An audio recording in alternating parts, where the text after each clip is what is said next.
ನಟಿ Ranya Rao gold smuggling ಕೇಸ್ಗೆ major twist ಸಿಕ್ಕಿದೆ. ತನಿಖೆ ನಡೆಸುತ್ತಿರುವಂತಹ ಡಿಆರ್ಐ ಅಧಿಕಾರಿಗಳು ಸ್ಫೋಟಕ ಮಾಹಿತಿಯನ್ನ ಕಲೆ ಹಾಕಿದ್ದಾರೆ. ವಾರದ ಹಿಂದೆ ಡಿಆರ್ಐ ಬಲೆಗೆ ಬಿದ್ದಿದ್ದ ರನ್ಯಾರಾವ್ ಬಂಟ ವಿಚಾರಣೆ ವೇಳೆ ಹಲವು ಸ್ಫೋಟಕ ಮಾಹಿತಿಯನ್ನು ಕೊಟ್ಟಿದ್ದಾನೆ.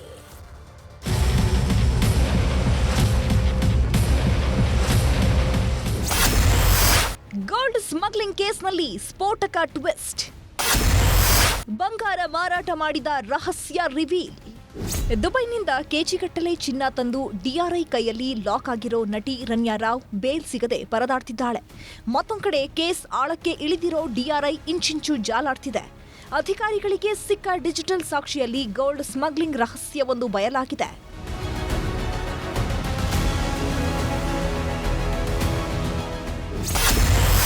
ಶಾಕಿಂಗ್ ವಿಚಾರ ರಿವೀಲ್ ಮಾಡಿದ ಮೂರನೇ ಆರೋಪಿ. ಜನವರಿಯಲ್ಲೇ 14.56 ಕೆಜಿ ಚಿನ್ನ, operation success. Gold smuggling case ಸಂಬಂಧವಾಗಿ ಹಲವಾರು ವಿಚಾರಗಳು ಒಂದೊಂದಾಗಿ ರಿವೀಲ್ ಆಗುತ್ತಲೇ ಇದೆ. ನಟಿ ರನ್ಯಾರಾವ್ ಜನವರಿ 11ರಂದು 14.56 ಕೆಜಿ ಚಿನ್ನವನ್ನ ಯಶಸ್ವಿಯಾಗಿ ಕಳ್ಳ ಸಾಗಾಟ ಮಾಡಿದ್ದರು ಅನ್ನೋದು ಬಯಲಾಗಿದೆ. ಏತ್ರಿ ಆರೋಪಿ ಸಾಹಿಲ್ ವಿಚಾರಣೆ ವೇಳೆ ಹಲವು ಸ್ಫೋಟಕ ವಿಚಾರ ಬಯಲಾಗಿದ್ದು, ದುಬೈನಿಂದ ಕಳ್ಳ ಸಾಗಣೆ ಮಾಡಿದ ಚಿನ್ನ ಮಾರಾಟ ಮಾಡಲು ಸಹಾಯ ಮಾಡಿದ್ದು ಸಾಹಿಲ್ ಜೈನ್ ಅನ್ನೋ ವಿಚಾರ ಗೊತ್ತಾಗಿದೆ. ಜನವರಿ 11 ಮಾತ್ರವಲ್ಲದೆ ಹಿಂದೆ ಹಲವು ಬಾರಿ ಚಿನ್ನ ಕಳ್ಳ ಸಾಗಾಣಿಕೆ ಮಾಡಿದ್ದಾಗಿ ಸಾಹಿಲ್ ಹೇಳಿಕೆ ಕೊಟ್ಟಿದ್ದಾನೆ. ಡಿಆರ್ಐ ಅಧಿಕಾರಿಗಳಿಗೆ ಸಿಕ್ಕ ಡಿಜಿಟಲ್ ಸಾಕ್ಷಿಯಲ್ಲಿ ಗೋಲ್ಡ್ ಸ್ಮಗ್ಲಿಂಗ್ ರಹಸ್ಯ ಬಯಲಾಗಿದೆ.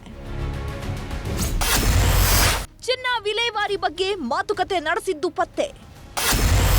ವಾಟ್ಸ್ಆಪ್ ಚಾಟ್ನಲ್ಲಿ ದುಬೈಗೆ ಹಣ ಟ್ರಾನ್ಸ್ಫರ್. ಗೋಲ್ಡ್ ಸ್ಮಗ್ಲಿಂಗ್ ಏತ್ರಿ ಆರೋಪಿ ಸಾಹಿಲ್ ಜೈನ್ ವಾಟ್ಸ್ಆಪ್ ಚಾಟ್ನಲ್ಲಿ ದುಬೈಗೆ ಹಣ ವರ್ಗಾವಣೆ ಮಾಡಿದ್ದು ಪತ್ತೆಯಾಗಿದೆ. ಕಳ್ಳ ಸಾಗಾಣಿಕೆಯಲ್ಲಿ ತಂದ ಚಿನ್ನ ಮಾರಾಟ ಮಾಡಿದ್ದು ವಾಟ್ಸ್ಆಪ್ ಚಾಟ್ನಿಂದ ಬಹಿರಂಗವಾಗಿದೆ. ಅಲ್ಲದೆ ಡಿಆರ್ಐ ಅಧಿಕಾರಿಗಳ ಕೈಗೆ ಲಾಕ್ ಆಗೋ ಮುನ್ನ ಮಾರ್ಚ್ 3ರಂದು ರನ್ಯಾರಾವ್ ದುಬೈ ನಂಬರ್ನಿಂದ ಸಾಹಿಲ್ಗೆ ಕರೆ ಮಾಡಿದ್ರಂತೆ. ಆಗ ಚಿನ್ನ ವಿಲೇವಾರಿ ಮಾಡುವ ಮಾತುಕತೆ ನಡೆಸಿದ್ದು ರನ್ಯಾ ಮೊಬೈಲ್ನಲ್ಲಿ ಪತ್ತೆಯಾಗಿದೆ. ಜೊತೆಗೆ ತಾನು ಹವಾಲಾ ದಂಧೆಯಲ್ಲಿ ನಿರಂತರವಾಗಿ ತೊಡಗಿಸಿಕೊಂಡಿದ್ದಾಗಿ ಸಾಹಿಲ್ ಜೈನ್ ಅಧಿಕಾರಿಗಳ ಎದುರು ಹೇಳಿಕೆ ನೀಡಿದ್ದಾನೆ.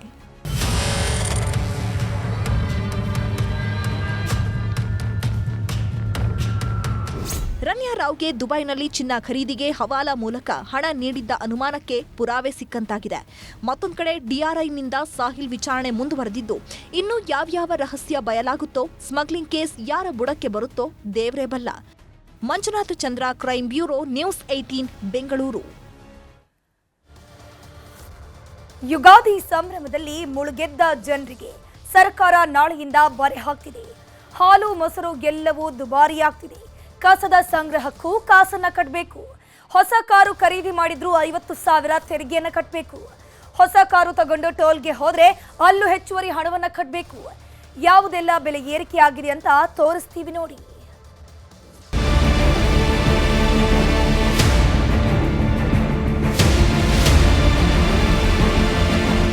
5 ಗ್ಯಾರಂಟಿಗಳನ್ನು ಕೊಟ್ಟು ಬಹುಮತ ಪಡೆದು ಅಧಿಕಾರಕ್ಕೆ ಬಂದ ಕಾಂಗ್ರೆಸ್ ಸರ್ಕಾರ ಇತಿಹಾಸವೇ ನೆನಪಲ್ಲಿ ಇಟ್ಟುಕೊಳ್ಳುವ ಶಾಕ್ ಕೊಟ್ಟಿದೆ.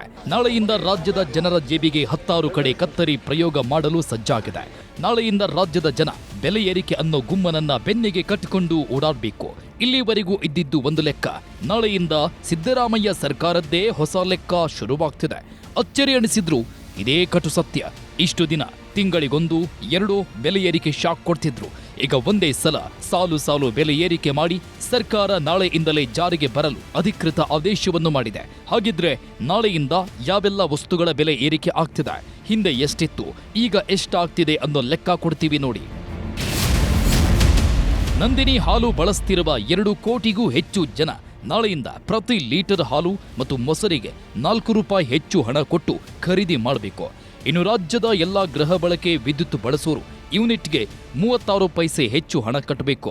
ಗೃಹ ಜ್ಯೋತಿ ಹೆಸರಲ್ಲಿ ಫ್ರೀ ಕರೆಂಟ್ ಇದ್ರೂ ತಿಂಗಳಿಗೆ 50ರಿಂದ 100 ರೂಪಾಯಿ ಹೆಚ್ಚು ಬಿಲ್ ಬರುತ್ತೆ. ಬರೀ ಕರೆಂಟ್ ಬಿಲ್ ಅಷ್ಟೇ ಅಲ್ಲ, ಪ್ರತಿ ತಿಂಗಳು ಬರುವ ವಿದ್ಯುತ್ ನಿಗದಿತ ದರ 12 ರೂಪಾಯಿ ಬದಲು 145 ರೂಪಾಯಿಗೆ ಏರಿಸಿದ್ದು ಗೃಹ ಜ್ಯೋತಿ ಬಳಸೋರು ಬಿಲ್ ಕಟ್ಟಬೇಕು.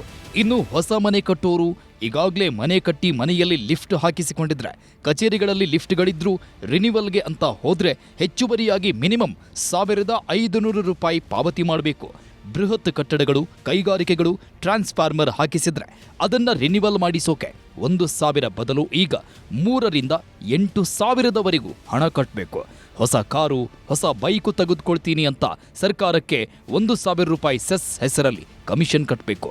ಯೆಲ್ಲೋ ಬೋರ್ಡ್ ವಾಹನಗಳನ್ನು ಖರೀದಿ ಮಾಡಿದ್ರೆ ಆ ವಾಹನಗಳ ಬೆಲೆ 10,000 ಒಳಗಿದ್ರೆ ಹೆಚ್ಚುವರಿಯಾಗಿ 50,000 ರಿಂದ 70,000 ರೂಪಾಯಿ ಕಟ್ಟಬೇಕು. ಇನ್ನು ಬಿಬಿಎಂಪಿಯವರು ನಾವೇನೂ ಕಮ್ಮಿ ಇಲ್ಲ ಅಂತ ಮನೆ ಮನೆಗೂ ಬಂದು ಕಸ ಸಂಗ್ರಹಿಸ್ತಿದ್ದೀವಿ ಅಂತ ತಿಂಗಳಿಗೆ ಹೆಚ್ಚುವರಿ 50 ರೂಪಾಯಿ ಸೆಸ್ ಬೇರೆ ಹಾಕಿದ್ದಾರೆ. ರಾಜ್ಯ ಸರ್ಕಾರದ ಜೊತೆ ಕೇಂದ್ರ ಸಾರಿಗೆ ಇಲಾಖೆಯನ್ನು ಸದ್ದಿಲ್ಲದೆ ಟೋಲ್ ಸಂಗ್ರಹವನ್ನ ಹೆಚ್ಚಿಸಿದ್ದು, ರಾಜ್ಯದಲ್ಲಿರೋ 66 ಟೋಲ್ಗಳಲ್ಲಿ ಇನ್ಮುಂದೆ 10 ರಿಂದ 30 ರೂಪಾಯಿವರೆಗೂ ಹೆಚ್ಚು ಟೋಲ್ ಶುಲ್ಕ ಕಟ್ಟಬೇಕಿದೆ. ಸಿದ್ದರಾಮಯ್ಯ ಸರ್ಕಾರ ಅಧಿಕಾರಕ್ಕೆ ಬಂದು 2 ವರ್ಷವಾಯಿತು. ಈ ವರ್ಷದಲ್ಲಿ ಪೆಟ್ರೋಲ್ ಡೀಸೆಲ್ ಬೆಲೆ 2 ರೂಪಾಯಿ ಹೆಚ್ಚಿಸಿದ್ರು. ನಂದಿನಿ ಹಾಲನ್ನ 3ನೇ ಸಲ ಏರಿಕೆ ಮಾಡಿದ್ದಾರೆ. ಬಿಯರ್ ದರವನ್ನ 3 ಸಲ ಏರಿಕೆ ಮಾಡಿ 1 ಸಲ ಇಳಿಸಿದ್ರು.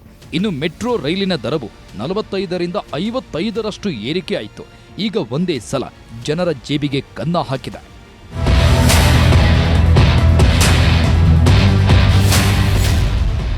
ಬೆಲೆ ಏರಿಕೆ ಖಂಡಿಸಿ ಬಿಜೆಪಿಯಿಂದ ಹೋರಾಟ.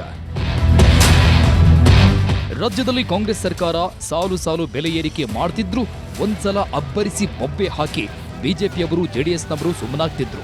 ಇದು ಸಹಜವಾಗಿ ಜನಸಾಮಾನ್ಯರ ಜೊತೆ ಕಾರ್ಯಕರ್ತರನ್ನು ಕೆರಳಿಸಿತ್ತು. ಈಗ ವಿರೋಧ ಪಕ್ಷದ ನಾಯಕರೆಲ್ಲ ಬೆಲೆ ಏರಿಕೆ ವಿರುದ್ಧ ಹೋರಾಟಕ್ಕೆ ಸಜ್ಜಾಗಿದ್ದಾರೆ. ಏಪ್ರಿಲ್ 2ರಿಂದ ಇಡೀ ತಿಂಗಳು ರಾಜ್ಯದಾದ್ಯಂತ 4 ಹಂತಗಳಲ್ಲಿ ಹೋರಾಟಕ್ಕೆ ಕರೆ ಕೊಟ್ಟಿದ್ದಾರೆ. ಬುಧವಾರದಿಂದ ಬೆಂಗಳೂರಿನ ಫ್ರೀಡಂ ಪಾರ್ಕ್ನಲ್ಲಿ ಅಹೋರಾತ್ರಿ ಧರಣಿ ನಡೆಸುತ್ತವೆ.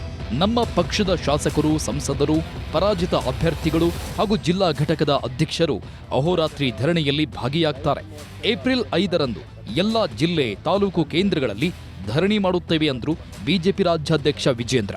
ದುಬಾರಿಯಾದ ಜೀವನವನ್ನ ಈ ನಾಡಿನ ಜನ ನಡೆಸುವಂತಹ ದುಸ್ಥಿತಿಗೆ ಇವತ್ತು ಈ ಕಾಂಗ್ರೆಸ್ ಸರ್ಕಾರ ನಿರ್ಮಾಣ ಮಾಡಿದೆ.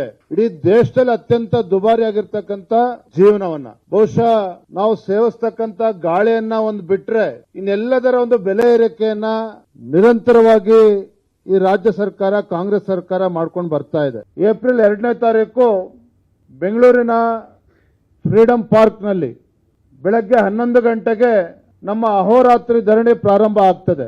ಏಪ್ರಿಲ್ 7ನೇ ತಾರೀಕು ಪ್ರಾರಂಭ ಆಗ್ತಕ್ಕಂಥ ನಮ್ಮ ಈ ಜನಾಕ್ರೋಶ ಯಾತ್ರೆ ರಾಜ್ಯದ ಪ್ರತಿ ಜಿಲ್ಲೆಗೂ ಕೂಡ ಈ ಹೋರಾಟವನ್ನು ತೆಗೆದುಕೊಂಡು ಹೋಗ್ತೇವೆ.